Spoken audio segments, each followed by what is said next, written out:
Хәзер мөселманнар арасында күп гаиләләр таркала. Ничек уйлыйсың, бу ни сәбәпле?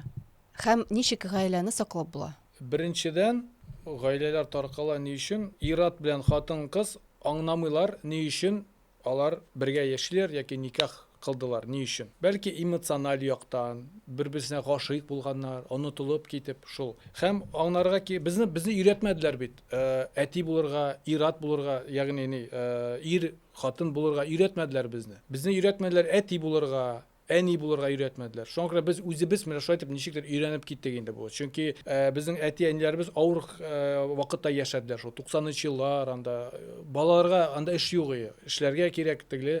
Әбиләр безнең шул авылда үсеп авыр вакытта үселәр шулай. Сугыштан соң бит инде. Шуңа күрә бабай кайтмады мәсәлән. Шуңа күрә хатын-кызлар гаиләне күтәрделәр бит инде. Шуңа күрә хәзерге замана карасак, без менә шуңа таркала да шул сәбәпле, чөнки безне өйрәтмәделәр. Безнең бар ислам динебез һәм Аллаһ Тәала Коръәндә әйтте: "Лакад канна лакум фи расулиллаһи усватун хасана." Аллаһ элчисендә сезнең өчен иң яхшы, иң күркәм, иң дөрес үрнәк булып тора. Шуңа күрә без кире кайтырга тиешбез Аллаһның Коръәне китабына һәм сөннәткә пәйгамбәрнең ничек яшәргә дөрес итеп. Ират ничек кайда булырга тиеш, хатын-кыз кайда булырга тиеш һәм ничек муамәләләр.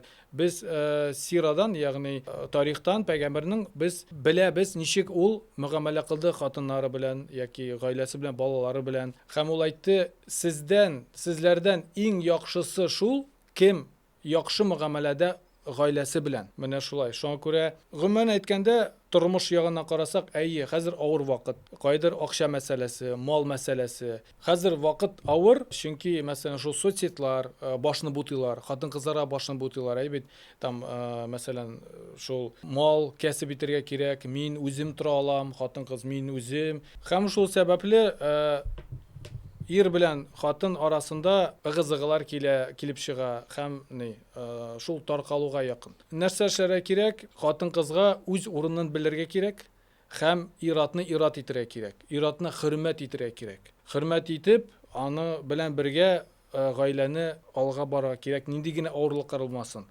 Чөнки авырлыклар алар көчле итәләр безне. Һәм ул сынаулар гына. Аллаһ Тәала безне сыный, безне көчле итсен дип. Ризык былай гына бирелми. Аны эшләргә кирәк, кәсеп итәргә кирәк, тырышырга кирәк, еламаска, анда теге жәлләмәскә үзеңне дигәндәй барыга Аллаһ ризалыгы өчен гаиләне бергә күтәреп, балаларыңны матур итеп үстереп, кеше ясарга, аякка бастырырга. Ләкин хәзерге яшьләр дип әйтик, аларны өйрәтмәделәр бит инде, мәсәлән, шул никахларда, туйларда теге акча күп сарыф итәләр, анда туйларга һәм теге дуга да кылалар бит инде. Менә бәхетле булыгыз, яхшы булыгыз, тегесе без, әйе, аны без аңлыйбыз, яки безнең әти-әниләр кем әйтә, әбиләр, баба, аны аңлыйлар. Нәрсә икән, бәхетле, бер-берегезгә юл бирегез, аны аңлыйлар. Яшьләр аңламыйлар бит. Шуңа күрә яшьләр аннары гына аңлый башлыйлар. Качан шуның белән туры килә. Шуңа күрә яшәп алгач. Һәм шуңа күрә ират әгәр дә әзер булса гына өйләнергә кирәк. Теге ответственность ала алса, шул вакытта гына өйләнергә була. Теге мин укып бетерәм, мин монысын эшлим, шулай гына юк. Әгәр дә син үзеңне хис итәсең икән, шу син менә булдырасың, син алырга мөмкин. Шулай хатын-кыз.